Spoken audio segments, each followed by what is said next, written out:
Pada Jumat, 26 Desember 2025, pengadilan di Kuala Lumpur menjatuhkan vonis 15 tahun penjara kepada Najib Razak. Ia juga diwajibkan membayar denda 11,39 miliar ringgit. Hukuman ini terkait penyalahgunaan kekuasaan dan pencucian uang dalam kasus One Malaysia Development Berhad atau 1MDB.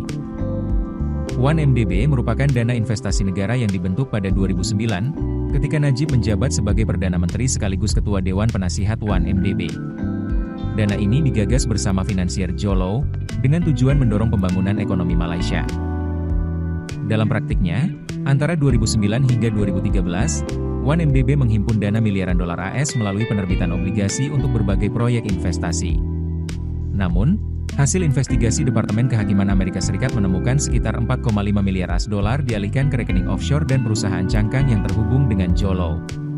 Pemerintah Malaysia bahkan menyebut nilai sesungguhnya lebih besar, dan sebagian dana masih belum terlacak. Dana hasil penyelewengan ini digunakan untuk gaya hidup mewah. Mulai dari pembelian properti mahal, hotel, jet pribadi, perhiasan, hingga mendanai film Hollywood The Wolf of Wall Street.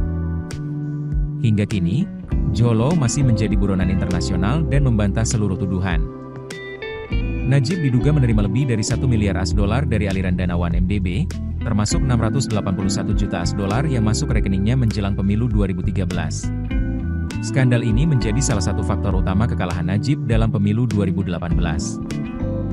Sejak 2019, Najib menghadapi berbagai dakwaan hukum. Pada 2020, ia lebih dulu divonis 12 tahun penjara dan denda 210 juta ringgit dalam kasus Sesarsy International, anak usaha 1MDB.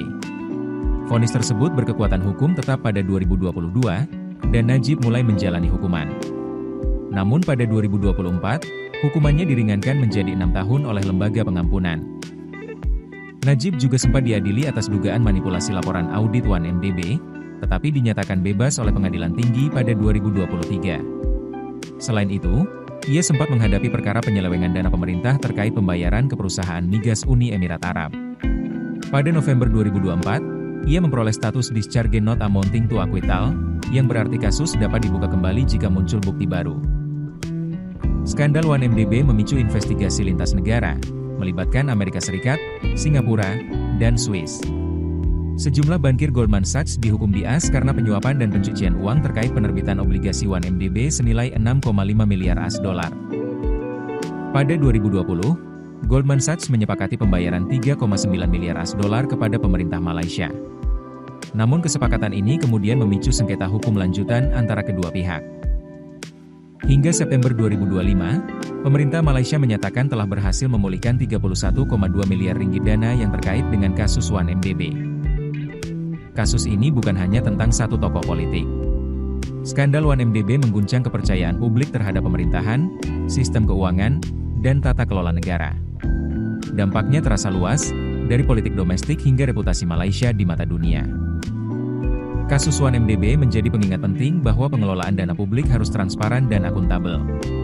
Otoritas di berbagai negara menekankan pentingnya pengawasan ketat terhadap dana negara, kerjasama internasional dalam memberantas pencucian uang, serta peran masyarakat untuk terus mengawasi jalannya pemerintahan.